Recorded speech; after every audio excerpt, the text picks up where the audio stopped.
Esse é o Ancapso e nós vamos falar da declaração do Bukele alguns dias atrás, que disse que o crime organizado só existe no Brasil porque ele está dentro do governo, tá? E ele tem uma certa razão nessa história. A lógica que ele diz é a seguinte: olha só, por mais que o crime organizado seja forte no Brasil, o governo é mais forte. Se o governo de fato quiser acabar com o crime organizado, o governo teria forças para acabar com o crime organizado no Brasil e em qualquer lugar do mundo.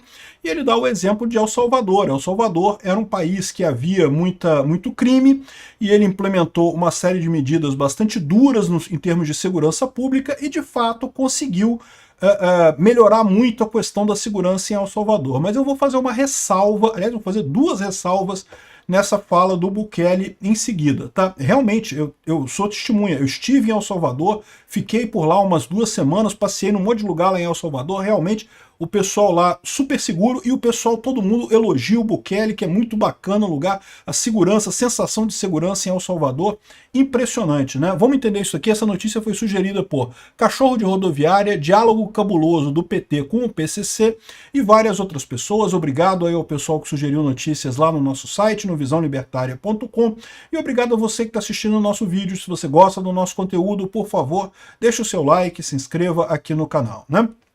Pois bem, o Bukele declarou que crime organizado só existe no Brasil porque está dentro do governo. E ele tem razão, é verdade. Existe uma correlação muito forte entre o crime e o governo brasileiro. E, olha só, não é só o governo do Lula não, tá? No governo do Lula é maior ainda.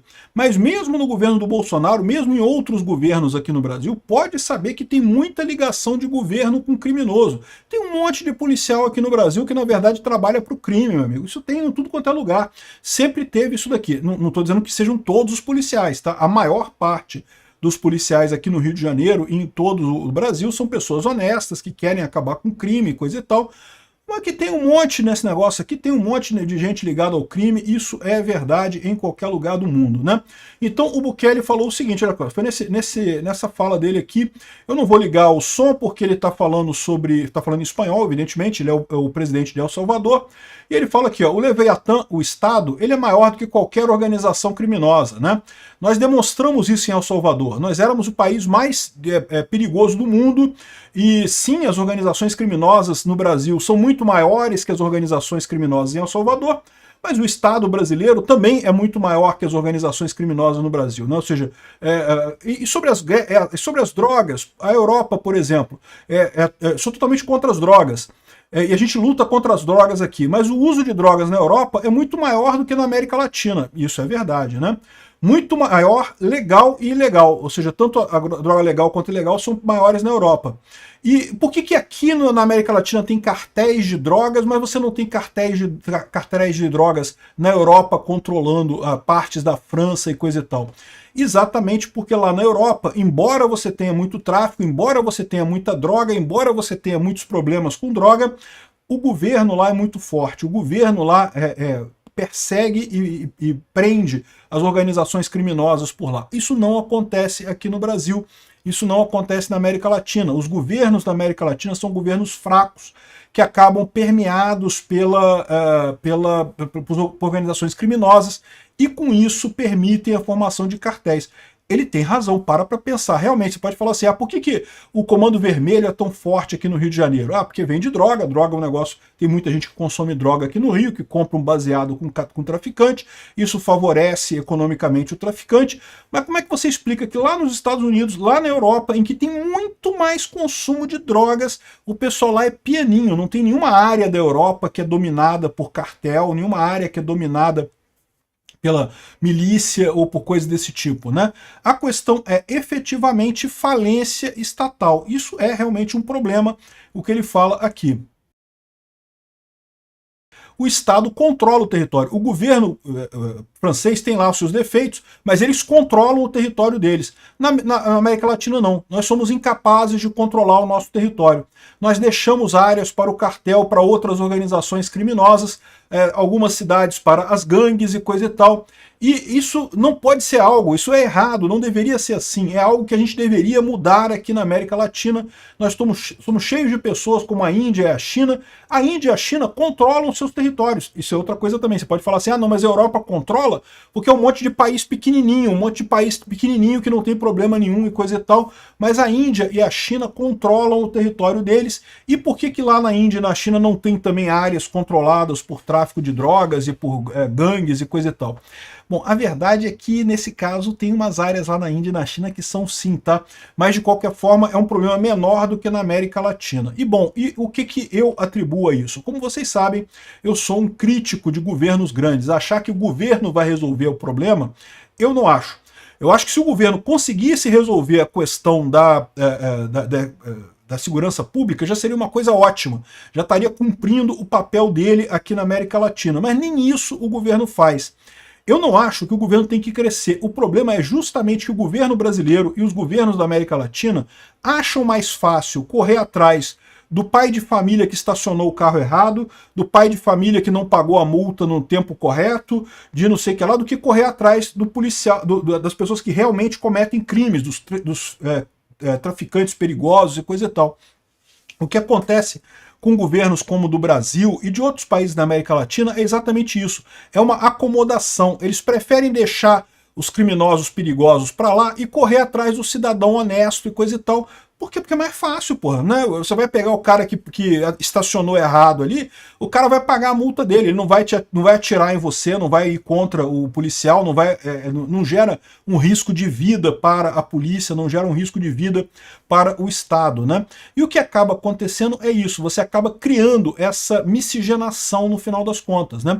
O que é a milícia aqui no Rio de Janeiro? Para quem não sabe, a milícia surgiu exatamente do encontro dos policiais com os traficantes, né? Os policiais brigavam com os traficantes, entendiam como é que os traficantes dirigiam as favelas, e em determinado momento um grupo de policiais aposentados falou, quer saber, vamos fazer igual os traficantes, a gente tira os traficantes de uma região e aí a gente ganha dinheiro não traficando drogas, mas vendendo TV a cabo, vendendo gatonete, vendendo gás e coisa e tal, é como um estado pequenininho, né? E isso realmente dá dinheiro, né? E é por isso que as milícias cresceram tanto aqui no Rio de Janeiro. Só que de lá para cá virou uma bagunça, porque começou tanto os traficantes a fazerem as coisas da milícia, como as milícias hoje em dia traficam droga também, é a mesma coisa. Não tem diferença nenhuma hoje em dia milícia e tráfico de drogas, é a mesma coisa aqui no Rio de Janeiro. Só muda o nome, né? Então, ou seja, virou uma grande bagunça esse tipo de coisa. Por quê? Exatamente porque o governo brasileiro, o governo no Brasil, na América Latina como um todo, é um governo que saiu para o lado fácil, saiu para o lado comunista. Além disso, você tem todo esse quê revolucionário na América Latina, que ele não lembrou isso, mas lá em El Salvador isso também é uma realidade. Como é que surgiu as marras lá, que é o crime organizado lá em El Salvador, né? Surgiu exatamente na época da ditadura militar de El Salvador, quando teve repressão militar à esquerda salvadorenha, e aí o pessoal fugiu de El Salvador para Los Angeles e criou as marras em Los Angeles, e aí depois, quando acabou a ditadura militar em El Salvador, as marras voltaram para El Salvador, aplicando o mesmo modelo de gangue, em que você domina ruas e coisa e tal, e cobra imposto e cobra coisas do pessoal, né? E é lógico, o governo de El Salvador, durante muito tempo, foi refém desse tipo de coisa, pelo mesmo motivo que o governo brasileiro é. Veja, não necessariamente é no nível mais alto, não necessariamente é no nível do Lula, do Bolsonaro ou de quem está na presidência. É muitas vezes no nível do policial ali, do pessoal que está na rua, que faz vista grossa, que não quer se envolver com esse tipo de coisa. Agora, dito isso, é lógico que no caso do governo Lula você tem um problema muito maior aqui no Brasil. Por quê? Porque o Lula é leniente com esse tipo de coisa. Ele não apenas não luta contra isso, como ele acha que lutar contra isso é uma coisa errada. Ele falou várias vezes já, não, porque o cara, só porque roubou um celular para tomar uma cervejinha, vai matar o garoto e não sei o que lá. O STF, que é o grande companheiro do Lula nessa empreitada, né? que não pode entrar na favela, que não pode, né, fazer a operação na favela, não sei o que lá, que tem que fazer tudo com cuidado. Ou seja, em última análise, o governo Lula é ruim não apenas porque é ligado historicamente com essas facções esquerdistas, com crime organizado. Isso foi em toda a América Latina. A esquerda latino-americana, ela cresceu com a imagem do Fidel Castro. Fidel Castro fez exatamente isso em Cuba, tá? A Revolução Cubana foi com o pessoal do crime lá de Cuba que derrubaram o governo deles lá com essa ideia comunista. Então o pessoal aqui na América Latina queria o mesmo modelo.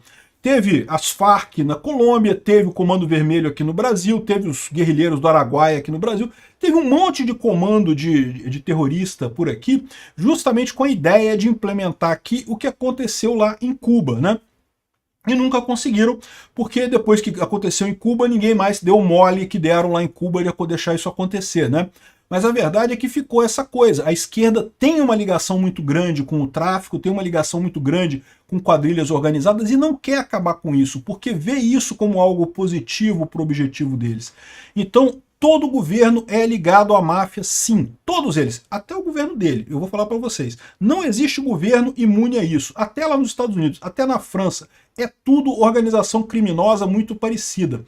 Mas existe uma diferença quando você tem a disposição de enfrentar esse tipo de coisa, né? Se o governo brasileiro parasse de multar a gente, multar o trânsito, fazer besteira, torrar dinheiro com coisas inúteis, viagem do Lula, esse tipo de coisa, e pegasse esse dinheiro e apostasse realmente em segurança pública de verdade, a situação seria outra aqui no Brasil. É uma pena realmente que a gente vive nessa sensação de insegurança, e eu digo para vocês, isso daqui, o modelo Bukele é um modelo campeão. O candidato que apresentar o modelo Bukele em 2026 ganha a eleição, seja de direita, seja de esquerda.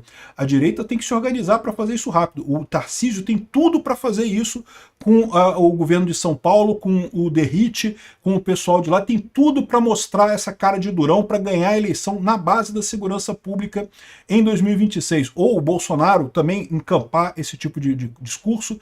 Esse é o discurso campeão. Se não correr atrás disso, a esquerda vai correr atrás disso. O Lula está tentando. É lógico que é só narrativa. É lógico que o Lula nunca vai fazer de fato um combate à criminalidade. Ele é naturalmente leniente a isso. Essa ideia que ele falou, não, que é a república do roubo de celular e não sei o que lá. É o Lula indo para esse lado. Quem for para esse lado, quem conseguir emplacar esse discurso de campanha, ganha a eleição de 2026. O Lula quer isso. O Lula não vai conseguir.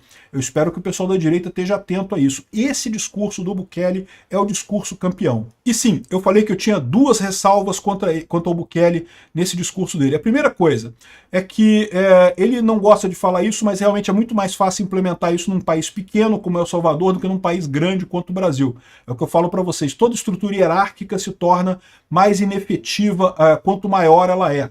Então, embora o governo brasileiro seja muito mais forte que as organizações criminosas no Brasil, o fato dele ser muito maior torna mais difícil este combate. E a segundo ponto, eu temo muito a questão de direitos humanos. Isso é um problema. Pessoas sendo condenadas de forma indevida, isso corrói a credibilidade no sistema.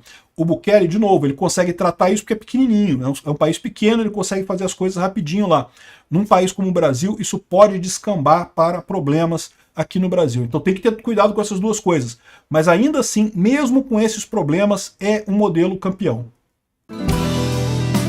Obrigado por assistir o vídeo até o final. Além de curtir, compartilhar e se inscrever no canal, considere se tornar patrocinador com valores a partir de R$ 1,99. Clique no botão Seja Membro abaixo para saber as condições e vantagens de patrocinar o canal. Mais informações sobre o nosso projeto, visite nossos sites indicados na tela.